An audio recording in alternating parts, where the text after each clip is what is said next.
Beletrina v živo. Lepo pozdravljeni v novi epizodi serije Beletrina v živo. Jaz sem Andraž Gombač, urednik portala Beletrina. Ob meni pa je dr. Vesna Mikolič. Vesna, sem si napisal, znanstveno-raziskovalnega središča v Kopru prihajaš, kjer si znanstvena svetnica, predstojnica Inštituta za jezikoslovne študije in profesorica tudi na Univerzi v Trstu. Tako, sicer pa moja dolgoletna znanka, slovenistična kolegica in tudi skorajda soseda v Istri. Oba živiva v, recimo temu, predmestju podeželje, sicer predmestje Kopra. In danes bo tak istrski, koprski pogovor, celo snemanaju Teotim prav iz središča Kopra. Glavna zvezda pa je danes seveda Marjan Tomšič, najin prijatelj, žal pokojni. Oba sva ga poznala in upam, da ne bo zvenelo preveč prevzetno, malce bo, ampak upam, da ne preveč, če rečem, da bi naju bil vesel, da se pogovarjava midva o njem, ne? Ker on je oba naju kdaj tudi ob kakih nenavadnih urah poklical, ko je imel kakšne slutnje, kakšne privide, kaj je začutil, ne, povabil na pogovor tudi v svojo kažeto v Istri, v Gucih pri Vanganelu, ne, torej v predmestju Kopra. In tam so nastale tudi večina teh zgodb, o katerih se danes pogovarjamo. To so pa zgodbe iz labirinta. Midva sva jih prebrala še preden so šle v tisk in tako potem je to videti, tak svežen, zdelan, prebran. Povej, Vesna, najprej, ali so te presenetile te zgodbe? Ja, najprej res naj prinesem še jaz pozdrave z teh istrskih gričkov, ne, ki naju povezujejo tudi z Marjanom, ki je res, bom rekla, se naužil, ne, tega življenja v Istri na več krajih, ampak nazadnje, kot si rekel, v tej samotni hiši v Gucih. No, rodil se je leta 1939 v Račah pri Mariboru, ne? Tako. Torej Štajerske je prišel, ampak vzljubil to Vzljubil, v bistvu je, se je pisal že tudi v mladosti, ne, bom rekla, neka taka fantazijsko obdobje je to bilo, ne, ampak v resnici ga je poslanstvo, pisateljsko poslanstvo pravzaprav ga je navdušilo ali pa se je začelo v Istri, ne.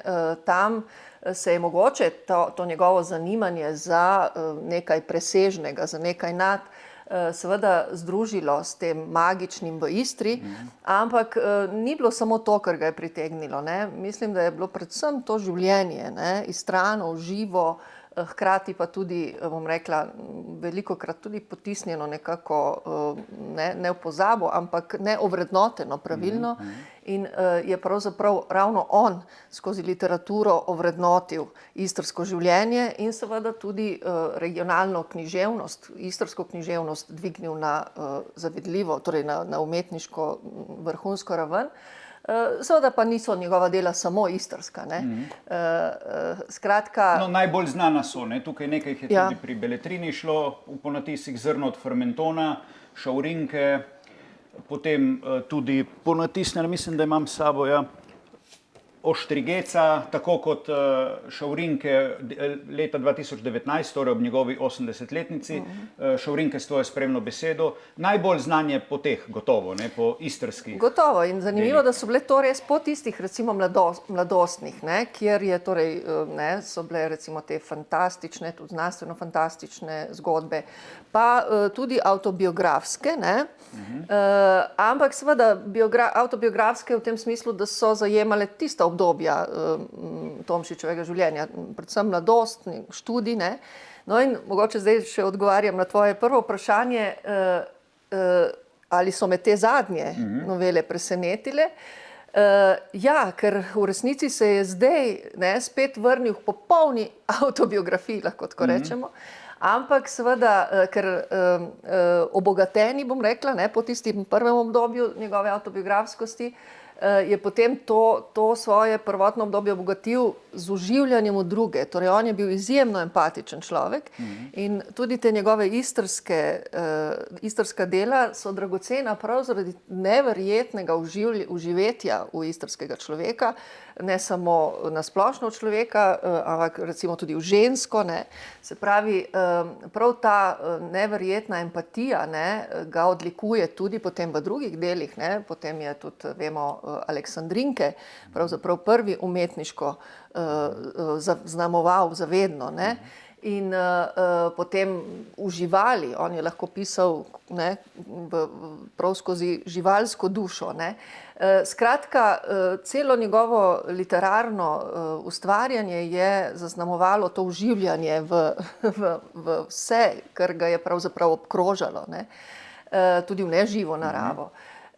In zdaj, ne, pa začutimo v bistvu to Marjanovo celotno življenjsko izkušnjo, njegovo v prvi osebi, ne, čeprav so tudi tukaj nastopajo zelo različni ljudje, pravzaprav spet vse živo, ne, in neživo. In tudi živali, ne, izpisal sem si en odlomek, recimo tam ga ogovori maček, ne, na nekem parkirišču ga ogovori maček in Marjan piše: "Tedaj je zagledal pred avtom sivega mačka in pomislil, če je on to rekel, potem bo, ko odprem vrata, skočil v avto."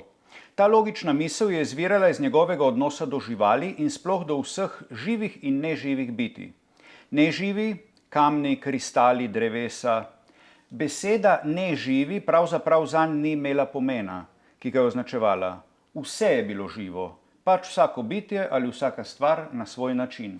To je zelo tipično Tomšičevsko, ne? Zelo tipično in evo, jaz imam tukaj, ne, saj nisem dvomila, da se ne bi ujela v teh spominih na Marjana. Tu je recimo kamen, ki mi ga je podaril na zadnjem pravzaprav srečanju pri njem, ko mi je razkazoval, v bistvu je bil zelo vesel takrat, zelo pomirjen, ne, in mi je razkazoval še enkrat, nekatere sem že poznala, druge tudi ne, vse drobnarije, ki jih je imel po policah v tej kažeti. No, in ena od teh drobnarij, ki so bile pa izjemne dragocenosti za Marjana, so bili tudi taki, kot jim je tudi on, tudi v tej noveli pravi, ne, zglajenost, gladkost kamnov, ne. In on je zbiral take kamne, ki so bili že zglajeni, ali pa jim je še on pomagal, ne. Torej, in tako kot zdaj ti pokažeš, je čez mizo dal, ne, tako svojo tako suho koščeno roko in s tihim, suhim glasom je rekel: "Potipaj, ne," in potem je kakšno zgodbo povedal, ki je to našel, ne, in kako je to povezano z nekim človekom, ki ga mogoče že dolgo ni ali pa nekje umira, je bolan, potreben pomoči. Točno to, ne, in tudi ta barva, ne, to je pravzaprav barva življenja, ne, jaz jo imam tudi izjemno rada osebno. In on je tudi mi bilo zelo značilno, da je imel veliko takih, ali pa še mogoče tisti malo bolj na kamnito, rdeče, ne, kamnov, jih je imel celo zbirko, no.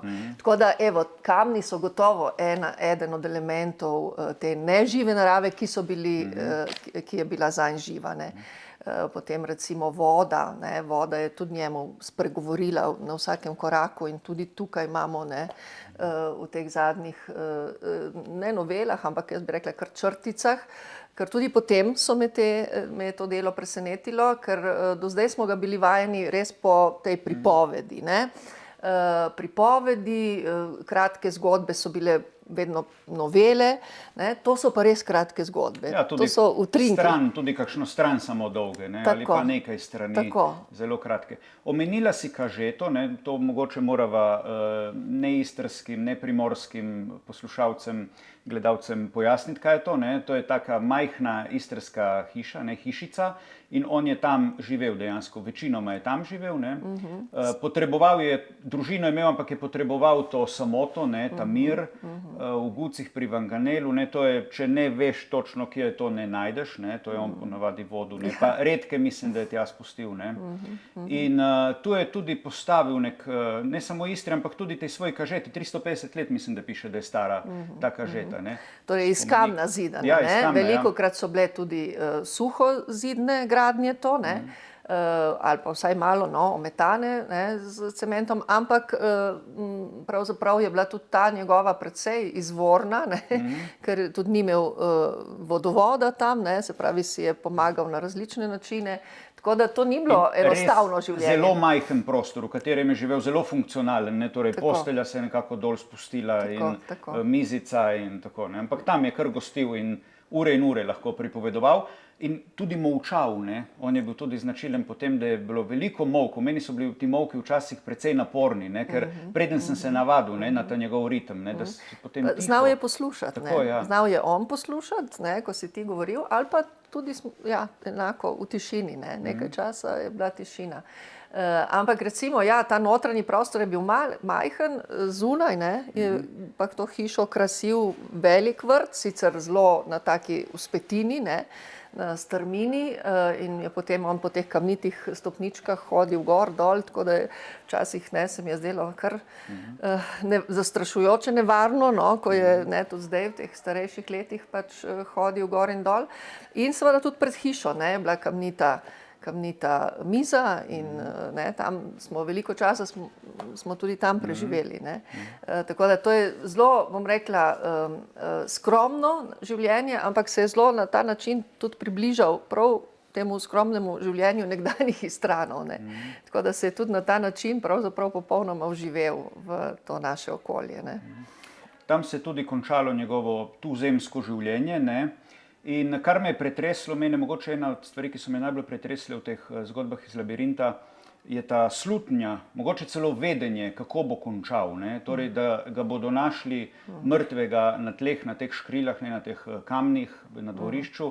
Recimo v intermezu, ne, piše o sebi v tretji osebi. Realnost ni tako zanesljivo trdna. Pojavljajo se razpoke, ki dajo slutiti, da se v tej isti, povsem zanesljivi stvarnosti lahko zgodijo nenadne spremembe, tudi takšne, kot so le možne, le v sanjah ali v fantastiki. Zadnje mesece namreč opaža, da se manjša, postaje tudi krhek, lomljiv. Zdi se mu, da bi se lahko po padcu na trdih tleh razbil tako, kot se to zgodi steklenici ali ogledalu. Videl je fotografijo, na kateri stoji med samimi velikimi ljudmi. On sam pa je mičken, podoben škratu. Telo je nagnjeno čudno naprej in hkrati tudi v desno stran. Kakor da bi ga nekdo stotinko sekunde pred škljocem sunil od strani. Tako beden je, neznaten, med pomembneži čisto nepomemben. Tak neprizanesljiv, celo krivičen avtoportret, ne. Ja. Ampak on se je večkrat tako mučil pravzaprav, ne, s temi občutki in čeprav je potem tudi verjel vase in tudi verjel nam, ki smo mu zagotavljali, ne, da ta podoba da ni prava. Ampak vseeno, mislim, da je potem ravno iz te, bom rekla, skromnosti, ne, še toliko bolj prisluhnil drugim in vsemu temu svetu, ki ga je obkrožal. In zanimivo je, v kolikih, ne, tukaj zgodbah napoveduje, ne, izrazito slutnjo smrti, torej sploh minevanje je ena osrednjih tem, ne. In prav ta, ne, odnos do tega, do teh kamnitih stopnic, kjer je nenazadnje potem tudi končal svojo življenjsko pot, ne. Ampak še to bi rekla, ne, seveda tu nas na nek način res preseneti, kako je čutil, ne, to bližino te smrti, ampak po drugi strani so pa mogoče ravno zaradi tega te zgodbe, vse to, ne, kar se on spominja tudi, ne, in kar doživlja tudi danes, vse je enako živo, ne. Torej on, kljub temu, da se na nek način poslavlja, ne, s temi zgodbami, je znal pred nas postaviti vse na izjemno živ način, no. Vse je zdaj tu in, ne, zdaj in tu je vse pred nami. Vsi spomini so, kot da se zdaj dogajajo, ne, in to se mi zdi izjemno zanimivo, no, ker enostavno tako je tudi on najbrž doživljal to, ne, da bo tudi on ostal med nami, ne, da spomin je večno živ, ne, in tako nam je on tu prikazal vse ti liki iz njegovega življenja nekdaj in zdaj iz tega zadnjega obdobja so enako živi. Ne. Dnevnik nekako je tudi to, ne? Dnevnik, ja, zelo plastičen, ne. Hkrati pa seveda vsebuje vse te njegove uvide, ne. Vsako tako konkretno dejanje, ki ga zelo natančno opiše, dogodek, nosi tudi neko sporočilo zadaj, ne. Dnevnik v času covida, ne? V času Tudi. novega virusa, jaz vem, ko se je začelo, to me je poklical in je imel zelo mračne slutnje, ne? Glede tega virusa, glede tega, kako bo svet in torej to uničilo in človeštvo, ne? In tudi tu je velikokrat precej takih fatalističnih in antiutopičnih opisov, ne, družbe. Ja, on je recimo zelo bil že pred covidom občutljiv na ves ta tehnološki razvoj. Čipi, seveda, čipi Tako, so bili vedno čipi so bili njegova tema in seveda ta atomska energija, ne, tega je strašno, ne se bal, ampak sprejemal, ampak je vedel, ne, oziroma si je predstavljal, da je to tudi konec, možen konec sveta, ne, mogoče. In seveda to je bilo nasprotje temu živemu svetu, ki ga je pa on, ne, cenil. Ta živalski svet je bil recimo, ne, kot si že omenil, izjemno pomemben zanj. Jaz imam pa tu recimo en odlomek ravno o tem, kako si je predstavljal ta konec sveta, ne, in kako je Jazbec recimo, ne, tako z besedami napovedal, kako bo to izgledalo, pa mogoče preberem, ne. Pravi, vse bo umrlo, to pravi Jazbec, ne. Vse bo umrlo, tudi trave in črvi v zemlji, vse, čisto vse bo umrlo. Le vi ljudje boste lazili po mrtvem planetu, prezebali boste in žrli boste drug drugega, tako tisočletja. To vem, več pa mi niso povedali. Vem, da bo nekoč spet oživelo sonce in na zemljo se bo vrnilo življenje. Toda človek ne bo nikoli več nekaj več. Živel bo tako kot me, živali. Dober brlog, obrnjen proti soncu, bo največ, kar mu bo dano. Nobenih prebliskov, nobenih iznajdb, nikoli več. Ne bo ne sulice in ne loka, nobenega kamnitega noža ne. Nikoli več se ljudje ne bodo spomnili, kako se ujame bizona ali slona. Nič od tega. Človek bo kakor vse druge živali. Veš, zato pa bo na zemlji spet sijalo sonce in bo spet pomlad, poletje, jesen in zima in spet vi ljudje pa ne boste večji od ježev. Vidiš, zato bo na tem planetu lepo živeti. Iz veka v vek, od pomladi do pomladi. To je vizija, ne, novega sveta po Tomšiču. Tako je, in o duši hladne zore govori velikokrat in o eri hladne zore in piše tako, v eri hladne zore divja vojna med naravo in digitalnim človeštvom. Te vojne ljudje ne vidijo, ker ne znajo več prebrati in razumeti znamenj. Silovit hrup te vojne imenujejo vremenske spremembe. Prepričani so, da svojo tehnologijo, predvsem z računalniškimi giganti, zmorejo premagati in ukrotiti naravo, torej vse planetarne in kozmične sile. Psihično in umsko stanje, ki producira takšen odnos do planeta in vesolja, se imenuje naša civilizacija. Psihiatrija bi to dogajanje morda pomenovala hipertrofija kolektivnega ega. Jaz, človek, jaz, vsemogočni. In tu se pojavlja velikokrat krivda njega, ne? Torej kot njega osebna, kot tudi kot človeka, ne? Predstavnika te vrste. Tako, ja, v bistvu je on ni obtoževal, ne? On pravzaprav ni obtoževal nikogar, ne? On kvečjemu je prevzemal krivdo nase, ne? Oziroma opozarjal na kolektivno krivdo, ki jo imamo kot človeštvo, ne. Tako da ja, velikokrat, ne, bi ga lahko zaneslo v neko moraliziranje, ne, ker je tako čutil to grozo, ki jo človeštvo povzroča, ne, svetu, tudi na konkretni ravni, ne, tudi je pokazal neke napake človeške, ne, tudi recimo, ne vem, očeta, matere, ne, mislim, je bil zelo konkreten v tem, ali pa odnos med moškim in žensko, ne, opisuje, kje recimo lahko moški zgreši, kje je ženska. Tako da je pravzaprav zelo konkreten tudi v opisovanju človeških napak, ampak tudi tu, kot v nobenem svojem delu, ni zašel v neko moraliziranje in obtoževanje. Ne. Tako da so teme, etična ne, ta neka izravnava, v katero je on tudi verjel, ne, nazadnje, je ves čas prisotna, ne, to vprašanje etike, ampak nikoli pa ne neko moralizatorsko ne, šibanje človeka, ne, tega pa ni prisotno. Ne. In tudi kar nekaj humorja in ironije, duhovitosti v tej knjigi, ne, da ne bojo gledalci dobili občutek, da je tako mračno vse. Ne, absolutno, imam tudi jaz to zapisano, recimo, ne vem, pivo geni, ne, recimo eno tako, kjer je tudi ne, zelo take kritične puščice na sedanjo družbeno stvarnost, ne. Tako da, in tudi kot človek, on je vedno bil znan po tej svoji duhovitosti, ne, tako da to je tudi gotovo ena sposobnost, ne, ki ti pomaga tudi v najhujših v bistvu spodbujajo, kar je bilo dobro, ne, torej, če si nekaj dobrega naredil, objavil, je poklical ali pa poslal mail, ne, torej, le tako naprej, to v vas je energija vzbrstela in tako naprej. Tako, saj to je ravno, mislim, da je to sicer značilnost vseh, ne, bom rekla, velikih ljudi, da zmorejo, ne, ob tej grozni slutni, ne, oziroma občutju tudi nekega moreče prihodnosti, da zmorejo ostati tu in zdaj in se veseliti življenja in se spodbujati, ja.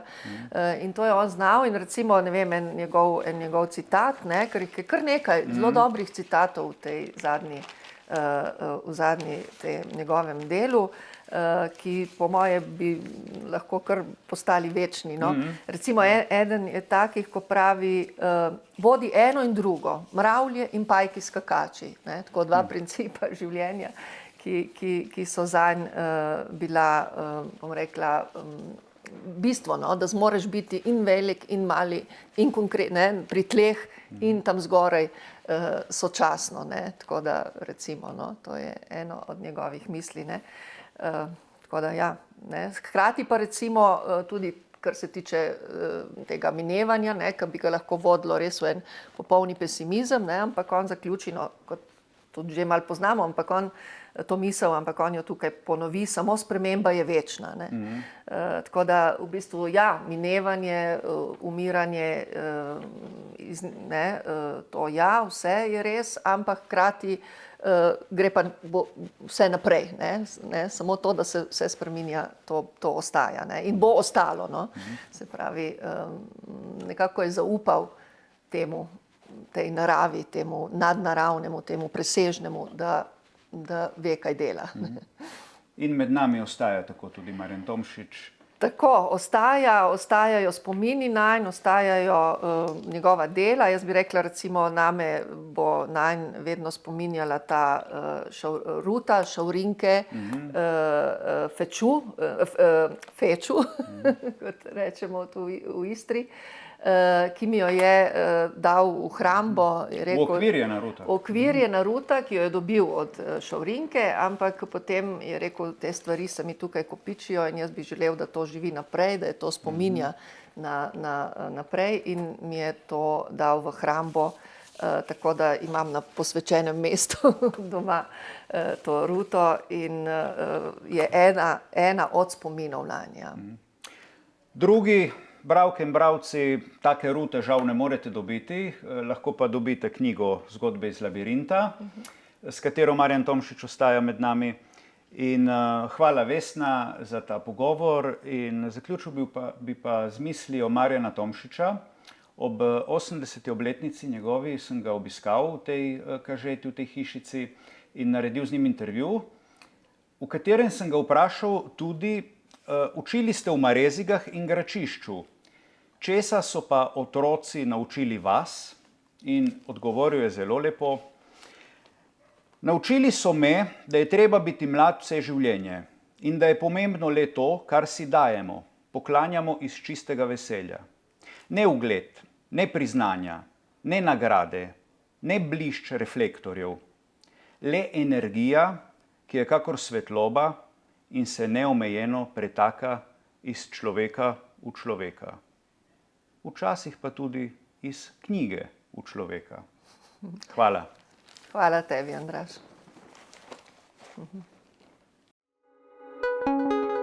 Beletrina, Uživo.